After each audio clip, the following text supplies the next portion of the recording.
From now, I would like to start the regular press conference of Minister Motegi.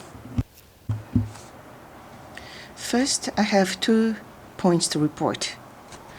The first point is about the resumption of international travel. Aiming at resuming international travel, we have been consulting with various countries and regions. And so far, with Thailand, Vietnam, Malaysia, Cambodia, Laos, Myanmar, Taiwan, with 7 countries and regions, for long-term residents, travel is realized through a residence track. This was already started. And now, with Singapore and Brunei, there were developments seen recently. With Singapore, we have started on the 18th of September the business track for the shorter-term business travelers. And last month, when I visited Singapore, we have reached an agreement in starting September the residence track which realizes travel for long-term residents such as expatriates. And later, there were consultations between the 2 countries, and as a result, today we have agreed in starting with Singapore on the 30th of September the residence track. And with Brunei, today we have reached an agreement in starting the residence track from the 8th of October. And the re-entry of foreigners with the qualification to re-entry, this has already been allowed from the 1st of September. But for the new immigrants, resumption of their acceptance is very important, in a way that this will also be able to prevent the expansion of infection. How to realize the travel, the government as a whole is making serious studies on that. And in particular, for those who newly acquired the residence qualification, we want to give a priority in reaching a conclusion. This is my first point. The second point is regarding the appointment of the President of Japan Foundation. At this morning's cabinet meeting, the appointment of Mr. Kazuyoshi UMEMOTO as the President of Japan Foundation as of October 1st was accepted. Upon the appointment of Mr. UMEMOTO, a committee was established that comprised by experts and academia, and the candidate was selected out of many candidates. And as a result of that, Mr. UMEMOTO received the highest review regarding a person that has a broad knowledge and experience in international relations and a well-versed knowledge in culture. I myself know very well how prudent Mr. UMEMOTO is towards his work. When he was a lead negotiator during the negotiations of TPP-11, Japan-U.S. trade agreement, and Japan-U.S. digital trade agreement, which I have brought to conclusion as the minister in charge, and also has the enriched experience and knowledge serving as the ambassador to Italy. And therefore, I made the decision that he is an appropriate person for the President of Japan Foundation.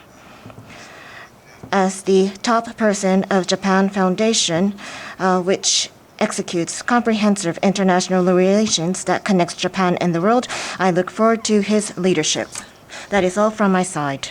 If you have any questions, please raise your hand, and after you're appointed, please move on to the microphone stand and mention your name and affiliation.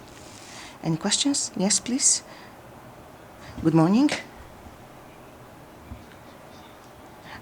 My name is Shiro Richard, an Indonesian reporter.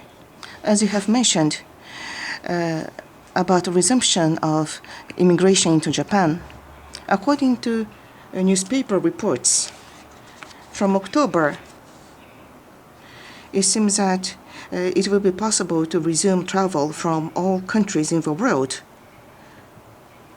any information about the situation from October onwards? As I have already mentioned earlier, currently with some countries, business track and residence track consultations are being conducted, and already this is being implemented with some countries. And those with a residence status and are now abroad, their re-entry into Japan. On this subject already, from the 1st of September, this is being allowed. And on top of that, resumption of acceptance of new entries is also important. At the same time, preventing expansion of infection, we are studying how to resume the travel. In particular, those who newly acquired the residential status and their acceptance, we want to give priority in reach a conclusion. So I'm saying we are giving priority, so I don't think it will take so much time. Next question, please.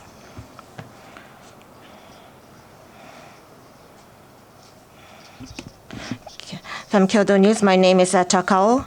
I would like to ask your schedule regarding visiting foreign countries. Next month, the top leaders from Japan, U.S., Australia, and India are going to gather in Japan, and I'd like to know the schedule of that. And what is the background and reason of holding this foreign ministers meeting of 4 nations in Japan, and what would you like to achieve through this meeting? At this point, as you have mentioned, the Japan-U.S., Australia, and India's foreign ministers meeting, no specific dates have been decided. However, the vision of free and open Indo-Pacific is increasing its importance in the post-COVID-19 times. So the relationship with each country, we would like to utilize various discussions to realize this vision. Let's say if this meeting is going to be held in Japan, probably it will be the first meeting where the foreign ministers from the main countries will gather face-to-face after COVID-19.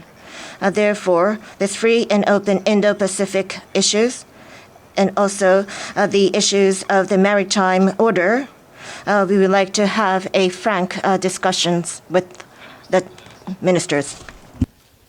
Any other questions? Yes, please. Furuyama from Fuji Television. As a part of administrative reform, there are no discussions about abolishing the seals. Any comments on that? And have you already given some guidance to the employees? Not so many seals are remaining at the Ministry of Foreign Affairs, but we are studying on the direction of abolishing unnecessary seals. Any other questions? No other questions? Okay, please go ahead. I'm Kim from the Dong Ilbo, and I would like to ask about the Japan-South Korea relationship. Yesterday, I believe there was a telephone call between the top leaders of Japan and South Korea, and I would like to hear your thoughts as a foreign minister. Under the new Prime Minister Suga's administration, is there a possibility that the Japan-South Korean relationship is going to be improved more than the previous administration? I would like to hear your thoughts. And under the Abe administration, it's not that all of the Japan-South Korea relationship is bad. As an important neighboring countries, we have been discussing many issues. For example, the former civilian workers, regarding North Korean issues,